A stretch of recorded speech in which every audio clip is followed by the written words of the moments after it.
Hurricane Larry is now a Category 1 storm. That is the headline as we come on with Burn News special Stay Ready storm coverage here at 2 p.m. local time. Hurricane Larry, now a Category 1 storm, down from a Category 2 earlier today, and Bermuda remains under a tropical storm warning.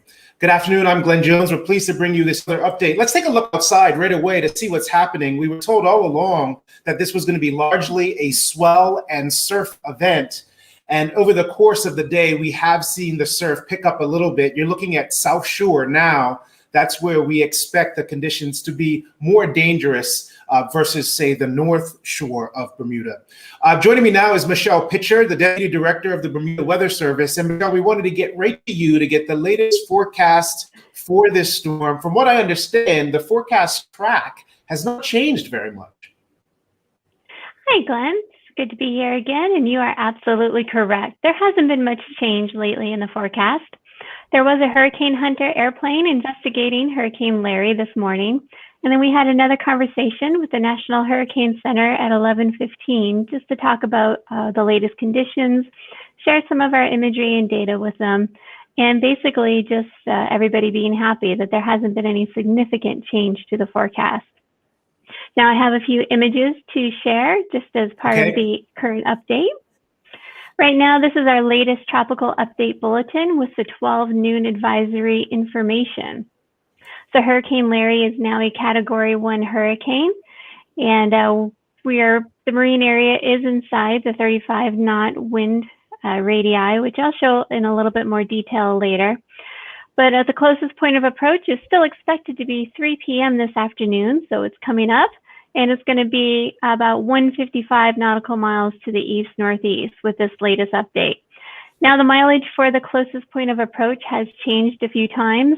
And as far as weather models are concerned, 10 to 20 nautical miles is nothing. But of course, here in Bermuda, 10 to 20 nautical miles does mean a whole lot for us. So it does bear a little bit of watching every update as we see how all of the data finalizes itself. So if I go to our website, I just wanted to show a little bit of imagery. So this is a zoomed out satellite image. We have Bermuda highlighted here as the red dot and Hurricane Larry just about to our due east. And then if I go to our 500-kilometer radar imagery, we can see there's a rain band over the eastern half of the island. It started to rain about 11:45 a.m. over here this morning at the airport, but the rain has slowly been trying to make its way west. Whether it'll hit Dockyard or not, it's a little unknown, but we shall see. On the far east of this imagery, we can have hints of the eye of Larry again as it's passing. And then if I go to our island winds, again, this information is all on our website. We've been averaging here at the airport going up to about 20 knots with gusts to 30 knots. And then just in different spots, we have the Crescent buoy. It's been back down to 21. It's gone up as high as 30 in some of the little bit of the heavier rain areas. National Museum of Bermuda here. This is sensors on the roof of Commissioner's House, so that is a bit higher. 31 gusts to 35 we're seeing. And then Marups, our friends on the hill, as well, they are elevated, so they've been, hovering about 30, 35 to 40 knots of winds. If we go really quick to the forecast, we can see with the 11:30 forecast, we're expecting winds up to 30 to 40 knots with gusts to 50 knots. These strongest winds are especially going to be in the eastern marine area, because of course, the closer you are to the center of Hurricane Larry, the more stronger the winds are going to be.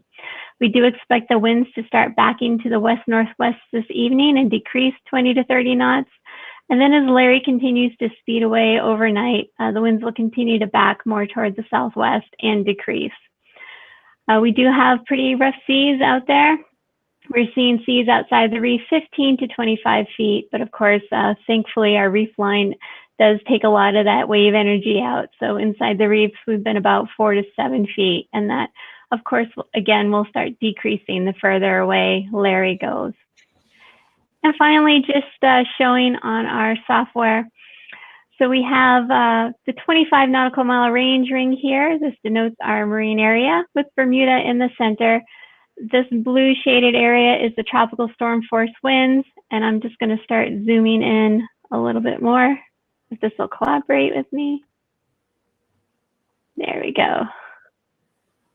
And we can see, so this is the 2 p.m. hour. And if I go ahead to 3 p.m., oh, there we go, 3 p.m., 4 p.m., we can see that the eastern end of the island falls just under this blue 35 knot wind line. So Michelle, as we look at that image right there, I know at our 10 o'clock hour, we were expecting about 3 p.m. to be the closest point of approach. By the look of that graphic, that's holding true. Is that around the time we will see our closest proximity to the eye of the storm? Yeah, we're still going with the latest information at 3 p.m., but of course you can give or take an hour on that. And it also appears that something else is holding true. We did talk about the eastern end of the island being closer to this storm and getting more of the impact than the western side might. This graphic indicates that that's probably holding true as well. Absolutely. We might be a small island in the middle of a big ocean, but sometimes each end of the island can have a lot of difference in the weather conditions. Yeah, it's like cup match. When the sun shines in the west, then it rains in the east. Absolutely. We'll bring in a couple of other folks to help us discuss what's happening today around the island. I'm pleased to be joined by the Acting Police Commissioner, Antoine Daniels, and the General Manager of Hamilton Princess, Tim Morrison. These are two people who have kind of large teams that they have to manage through this storm. So Acting Commissioner Daniels, let's start with you. Anything notable out there happening today from a public safety point of view? As you know, hurricanes go, this does seem to be a pretty mild event. Is that playing out from what you're seeing? Yeah, I mean, we were pre-warned during the Emergency Managers Organization meetings that this is going to be more of a water event, not so much of attack on our actual landmass. But we've learned from the past, right, that we have to be can't be complacent. We have to be alert. So the Bermuda Police Service, we work basically on a 72-hour plan. We'll be able to mobilize should Hurricane Larry start to misbehave. So today, so far, it's been behaving quite well, and I'm quite impressed with our colleagues, Michelle and her colleagues at Bermuda Weather Service, who have actually so far painted an accurate picture of what to expect. Yeah, no, thanks for that reminder. We like to tell people to stay ready, right? So even though this is a mild event, you want to be ready as if it's a major event. So you're winning if you're doing that, that's for sure. And Tim, for your team at Hamilton Princess, how did you approach this storm? Did you activate your hurricane plan? Yeah, well, Glenn, I think because everything is so available, information so available, you know, we would have started to get warnings back as early as last Friday, Thursday, you know, from the NHC. And with that, you know, we have to, all of a sudden you start getting guests starting to hear that there is a potential hurricane. So we've got to start implementing our plans. And so we start quite early communicating, and a lot of it, you know, I think we're so fortunate here on the island that we have so many, you know, great communication channels that we can actually get information and get updated information. And so as we went through it, you had some, you know, you had people that were worried about the hurricane because you could see the path, but as things changed, that definitely changed our operational plans. But, you know, we're very, very, you know, we key in on making sure that we're putting plans in place as early as possible, because you're dealing with the health and the safety of your colleagues, your guests, and of course the hotel assets. So we have to make sure that we're, you know, we put a lot of forward planning. So, Tim, I did take a look at the airport website before we came on, and it looks like for today, there's only one delayed flight. That's the most impacted of all the flights that were happening today. And I don't even know if that delay is because of the weather. It could be for some other reason. So the airport remaining open, I just wonder, as your guests saw the warnings about Hurricane Larry a week ago, you know, what was their position? Were they canceling proactively, or were they willing to ride it out so that when we got closer to the day of its pass, they can see that it really was a non-event? Yeah, so I think, Glenn, so earlier on, We would have, because I think the pathway and the cone was showing that it was in a direction, to the island. And so you did get some cancellations, and those were earlier. But we haven't seen many cancellations since Monday. We've been very, very, forthright with our communication plan. We've been sending our guest letters. We've now put out a information board that we put out. We put them on our digital screens, and we make sure that our team is well informed on what is happening with the storm. So if there is questions, they can be proactive and be able to, answer these for them. So, and then they see that we're not closing operations, and we haven't altered much to do with the hotel. So as people see that those things are happening and that the EMO has not recommended canceling any of the services on the island, people get more comfortable with the fact of riding out the event and riding out the storm, and we're just fortunate that it did take that right turn, and it hasn't been worse than what we're experiencing at the moment. Well, so to your point, if we take another look outside, we'll see that the surf, well, it's not a beach day in Bermuda, and our South Shore beaches are one of the reasons that people come to Bermuda, and it is not the best day of the year to be out on our South Shore beaches. I'll go back to Mr. Daniels next from the Bermuda Police Service, just to ask if the South Shore is something that your people will be out patrolling, because I know from the EMO, the advisory was to stay away from the South Shore because of the dangerous wave conditions and the rip currents. Will you have people out there just keeping an eye to make sure that everybody is paying attention to that warning? Yeah, so really the police role, as we all know, right, is to keep people safe in Bermuda, security and safety. So we basically work to what we call, in short, the stoplight principle, right? So we will do our operational plan that would have a 3-cycle approach. So you would have a green light where everyone's out and about when the storms maybe on approach or fall, just to make sure, do patrols, just to make sure everything is in place. That's what we'll be doing now, because actually we're on green, because the storm is not really impacting us much, and I anticipate or expect we will remain at green today, hopefully. Anyway, and then we go to amber. Amber is more a cautionary state, whereby officers will only go out and about in urgent or emergency circumstances.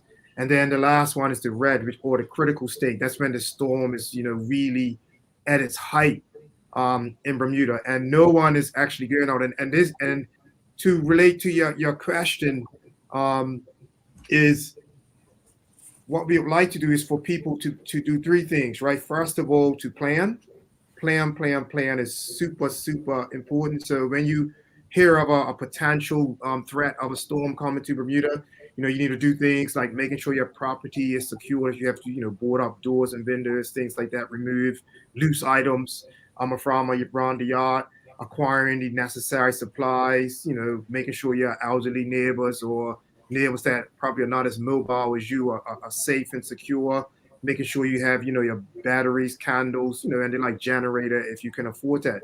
And then the other big one that I like to really relate to your question is being responsible, right? So being responsible means not, as you say, going out in the surf on the South Shore and trying to windsurf or trying to swim, because what you're doing, you're then endangering other services that now have to come and try to rescue you, and that's what we really want to avoid. So yes, to answer your question, we will have police officers patrolling these areas, and I'm sure there will also be marshals, government marshals that would also keep an eye on the parks and the beach areas, just to ensure that people are acting safe and being responsible. So the responsible part for me is really, really the important one. And then should a storm hit or strike Bermuda, then you want to be aware, right? So even when the storm is coming over, you want to be aware of your surroundings, obviously, in your residence. What's the potential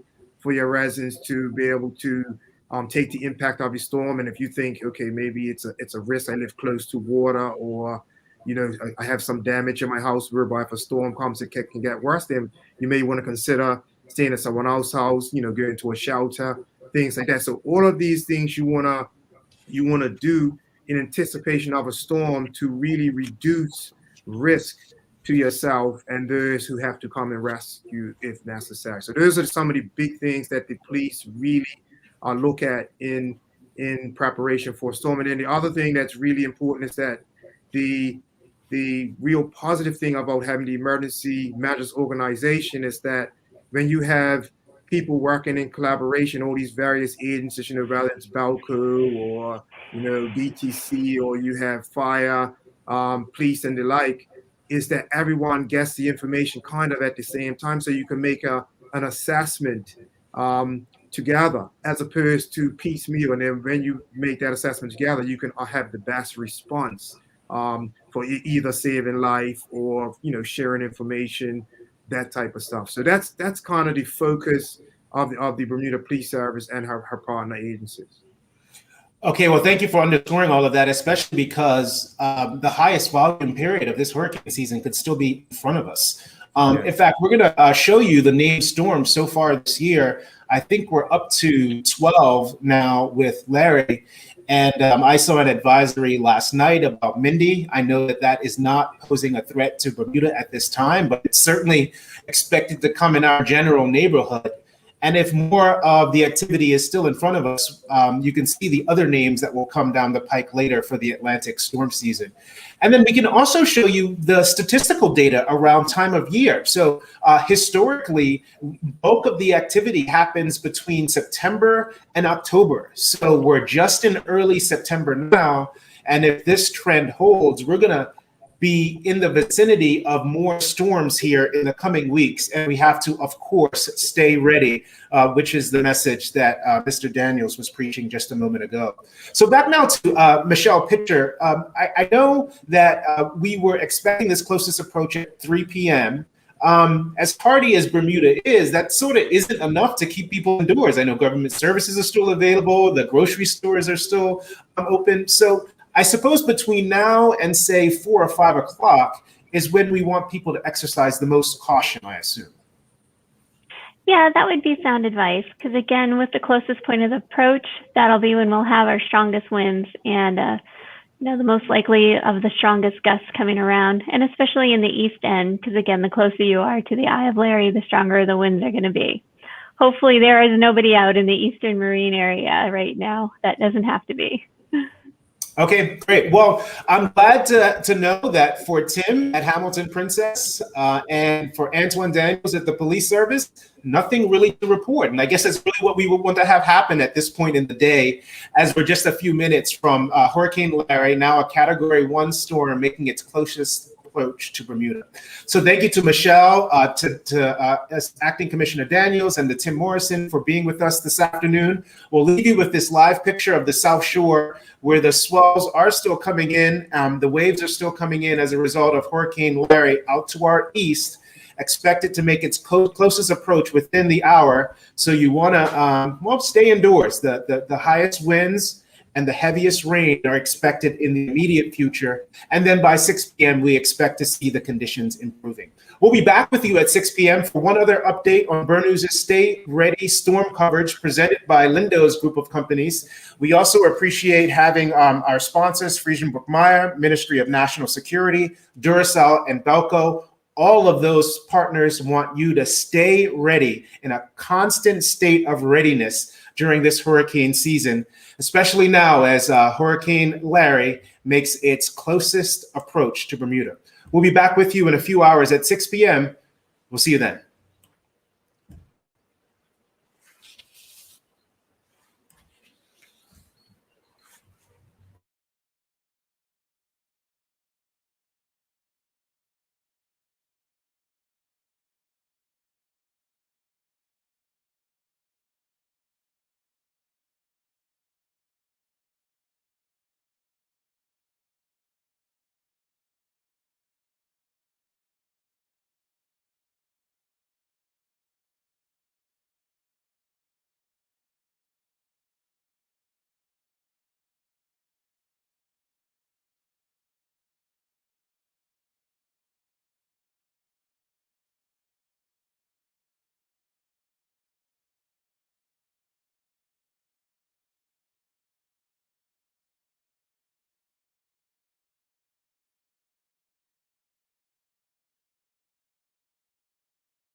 Hannah, can you hand me the Lindos bags, please? What do you need the Lindos bags for? I have everything I need for the hurricane in these bags. Mommy, are these batteries for the flashlight? Oh no, these batteries are for your father's Xbox controller.